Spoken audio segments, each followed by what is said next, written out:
Football is a pleasant game, played in the sun, played in the rain, and the team that gets me excited, Manchester United, Manchester, Manchester United, a bunch of bouncing Busby babes, they deserve to be knighted. If ever they're playing in your town, you must get to that football ground, take a lesson, come to see football taught by Matt Busby and Manchester, Manchester United.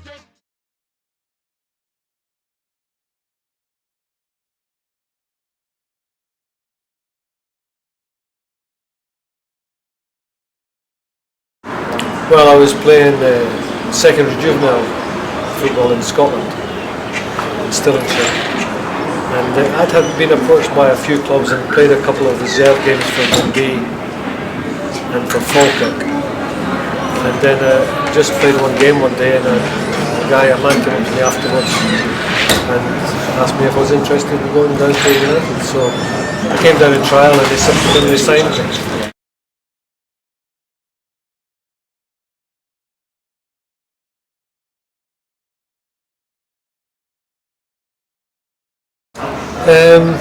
Well, you must remember that people didn't travel as far in those days. It was like a major journey for me to travel down by train. And when I got there, of course, the accent was completely foreign to me. I'd never been out of Scotland at 16. I'd never been anywhere.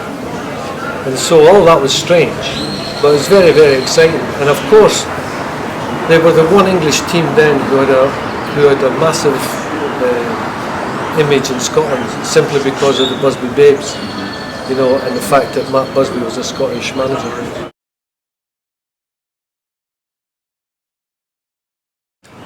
Well, I know that there was one guy who had a massive influence, though I didn't realise at the time. He was always supportive of me, and he was the coach, John Aston, whose son played for the team as well. My second coach. Is it? Well, I didn't really realise at the time, but I went through a very rough period after I was at the club for 6 months or so. I started to struggle to play very well, and I found out subsequently that he was constantly backing my ability.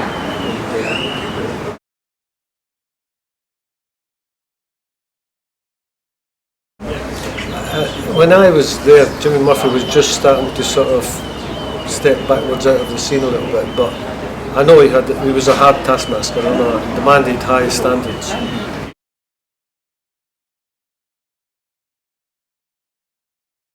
Well, he talked to me when it came time to offer me a contract, so he took me in and talked to me then, and he talked to me about building up my strength. I was quite skinny and weak, I suppose, when I was younger, but I had some ability, so he explained that he would try to build you up, you know, and in fact they made me do a period of weight training when I went back home in the summer to Scotland. It's still an Albion's ground.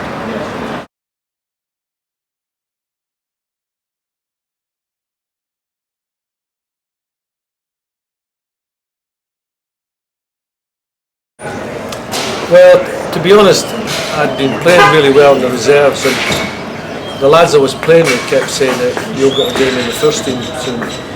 But you kind of don't believe it. You just think, I'm playing okay now, keep focused and keep playing. And then they just told me that I was going to West Brom in the first team. And I kind of thought maybe that was it. But they never told me until an hour or so before the game. Can you remember the result? I think we drew 3-3, yeah. Right.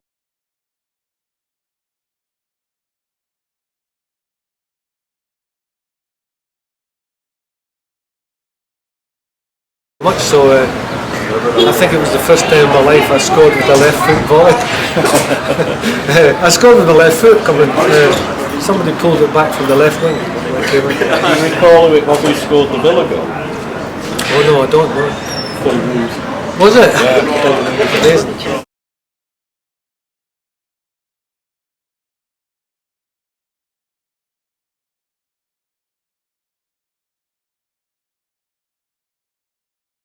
I think probably not getting a run affected your confidence. You know, because each time I went into the team, or I was on the bench and came on for periods, you feel as though you're still trying to prove something, and that makes it a little bit more difficult to really come out and play well. You know?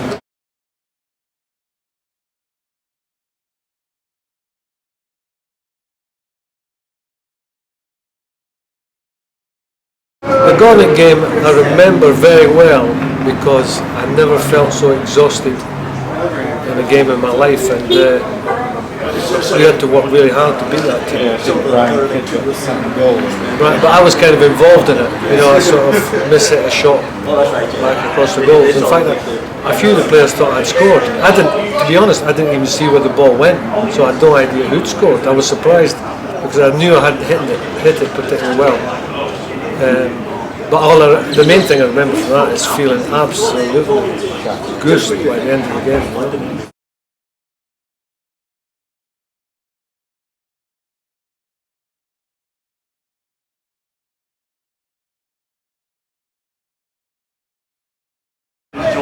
Well, I had a feeling for a year or so that I should leave. You know, the thing is, it's a very difficult thing to break ties with a club like that because they're always been very much a family type of club, you know? And it's a great place to be. I think really I should have left a year before that. So when finally Luton came in, we went down. Me and another player called Don Givens joined together. We were impressed with it. We were impressed with what they said. We were impressed with their little club, and you even got that kind of homely feeling that you got at United. So it was a relatively simple decision to make.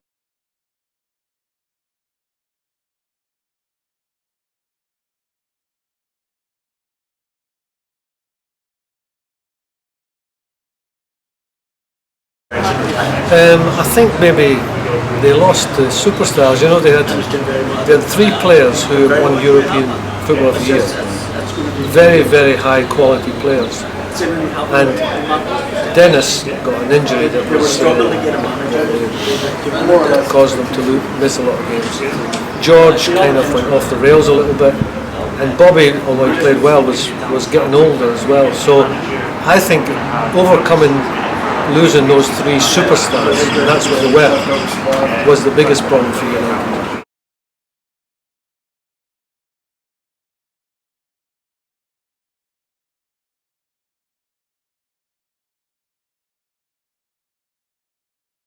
I loved it at the time. You know, I had one bad season when I dislocated my collarbone, and it wouldn't heal, so I ended up missed 3-4 months of football. And that was only down periods. We worked hard and eventually got promoted to the first division, but it was one of the great disappointments of my life. The year we were promoted was the same year United were relegated. And I spent the whole of the promotion season dreaming about playing at Old Trafford again, only to find that they had gone down.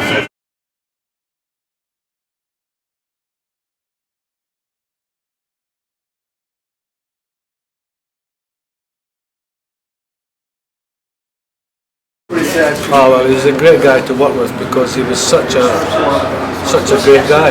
You know, I hardly ever saw him in a bad mood. He was always laughing all the time. He wanted you to play football. He was very free flowing. You know, wanted that kind of play. And it was when he was managing us that we went up. And that's not to say anything against Alex Stott because I think he was also an extremely good manager.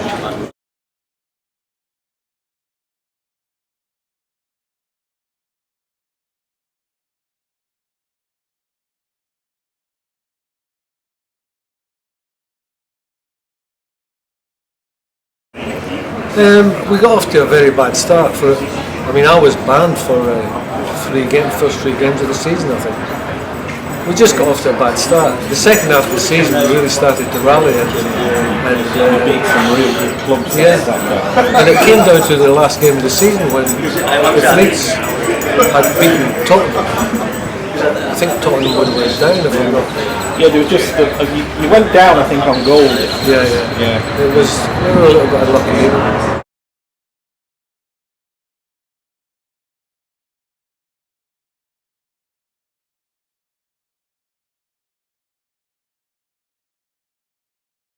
the memories I've got of that time was coming to a foreign country, and I really enjoyed, especially the first couple of years, I really enjoyed the lifestyle at Dallas and playing for the team. I made friends inevitably with the English guys who came and played, Jeff Gordon and Bobby Hope and John O'Hare.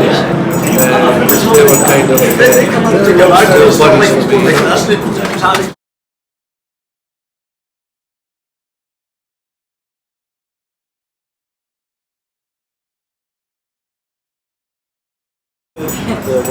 I don't really know. I do know how it happened, but I wasn't really involved with the union. I wasn't a union representative. But they took a straw poll to find out would we come out on a lightning strike, and we all said, yeah. I think it was 90% or something. You know? And I come from a mining village in Scotland where the miners, when they strike, everybody strikes. You know, that's not a. It's not always a choice. It's for the greater good of everybody else. So when the time came to go out, I thought it was my culture and my upbringing to do that, you know.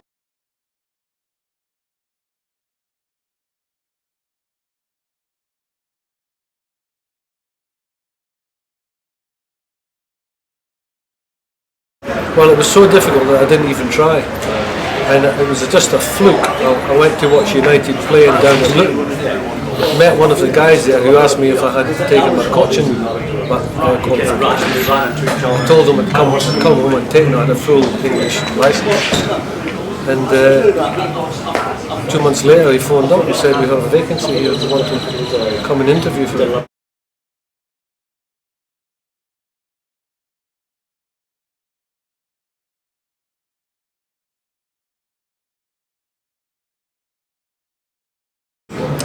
I'm not really sure. Everybody thinks that the manager, because the manager's Scottish, they think he was a friend of mine. I'd only met him once. We played them in soccer sixes, 5-a-side. And we knocked United out. We won. In fact, we won it. We won the thing. And the only time I talked to him was after that game. We had to go and get something before we went back to something to eat. And he came across and he was very, very gracious about because we just beat him, you know. I remember being very nice about the whole thing and saying, well done, you boys did well, blah, blah, blah. And that was the only contact, really. And the only other thing was we loaned him Les Sealy because Les had lost sort of motivation because it was all young players that we played. And I suggested that we could have him from loan to the end of the season, as long as we could have him back, because we were both in a relegation battle. Both of us. And then he just called me out of the blue when I'd left. Just called one night.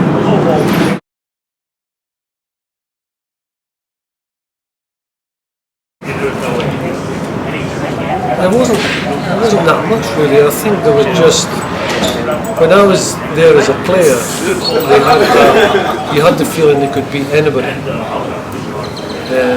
I didn't quite get that feeling when I first came back, but I soon acquired it because the manager by that time was just getting everything going, you know. And initially when I started coaching the reserves, they weren't such a great team, but within 2 seasons they were like that, you know. They won the league.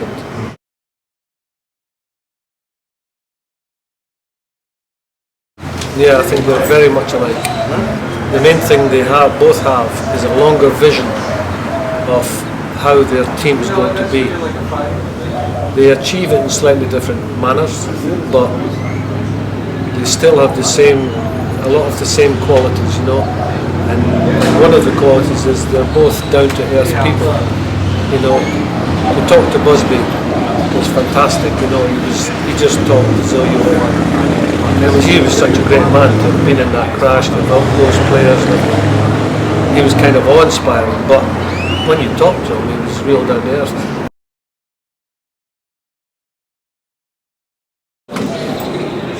He likes a fight. He enjoys fighting, you know. He enjoys the combat of arguing with their coaches, with their players, the referees, whoever it is, you know, standing up for his own club. He really enjoys it, whereas to to most people it wears you down. It seems to thrive on it.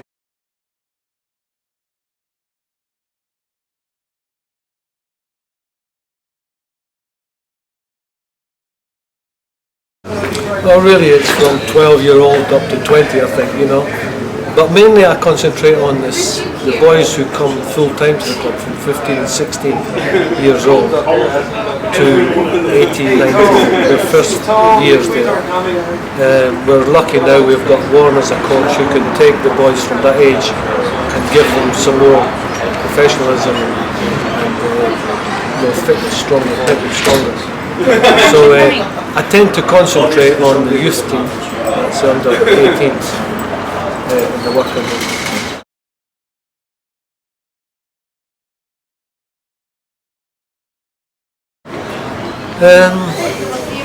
No, I think for the boys who succeed, they show the same qualities. I think, you know, basically it's the same qualities. The game's changed a lot. The club's even bigger than they were then, and more people who work for them, sports scientists, all the rest of it. But basically, you need to have the same qualities.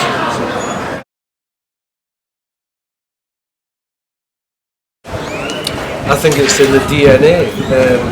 If you look at the history, I don't, you know, and people, it's so long ago, the 50s, the 40s, that people don't realise. When Mark Busby took over the club, they didn't even have a stadium that had been bombed by the Germans during the war. They had to play at Main Road. He took that club from basically nothing to one of the best teams in Europe with one of the youngest teams. He started playing young players all the time. Duncan Edwards was 16 when he played in the first team. That was unheard of in those days, really. And those young players played such great football. And then, of course, they pioneered the work going to Europe. It turned out to be, Busby was absolutely correct in his analysis of that, and had this disaster which really, in a way, cemented them in the hearts of lots of people. It was such a romantic story, if you like.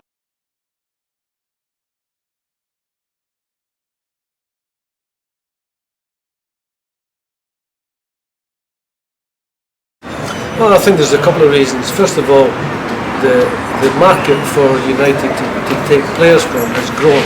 They take players from South America, France, all through Europe, even Korea. Where's Jason Park from? Korea, I think. So they've got players from a massive market now. So therefore, it means they're trying to take the cream from these countries, which leaves less places for or a higher standard required for the young players coming in. But I think one thing the manager makes sure is that lots of boys get opportunities to show what they can do. Nucleus of local boys. Yeah, it's nucleus of local. Yeah.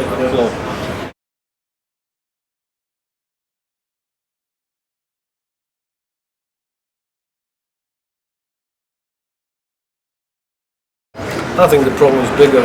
It's growing in proportion to the amount of money that's in the game, and I think the main complaint is that some agents don't appear to be looking after the boys' futures they're playing. They're more concerned with the amount of money that can be earned by moving somewhere, and that's the main problem, I think.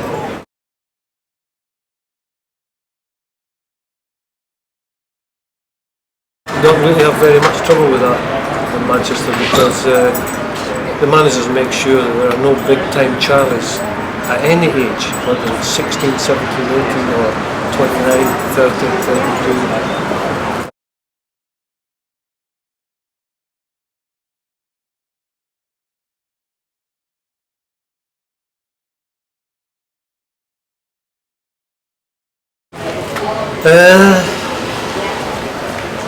Well, he's going to be a hard man to follow, and he's a man who runs the whole club, everything from the youth. He's interested in everything. He comes to youth cup games all the time to see the youth team play in the cup. So Well, they're different. No? I knew Bobby Charlton from television and thought he was such an elegant player, fantastic. So I knew him when I came. Dennis Law was already an idol to me because, of course, he played in the Scottish national team and kept scoring goals and really was such an exciting player. And I joined within a month of George Best, and we were kind of friends for a long time together. So the three of the greatest players in Europe, that's sort of the abiding memory, general memory, you know. As well as the fact that I made lots of friends, which I suppose every player does. I'm still friends with John Aston. And, there's a guy called Willie Anderson who now lives in Portland, and I actually visited him a few years ago. So I think that period of your life's pretty special anyway. Jimmy, it's been a privilege and a pleasure to talk to you, for you to share your experience with us. Thank you very, very much indeed. You're welcome. Thanks you. All right.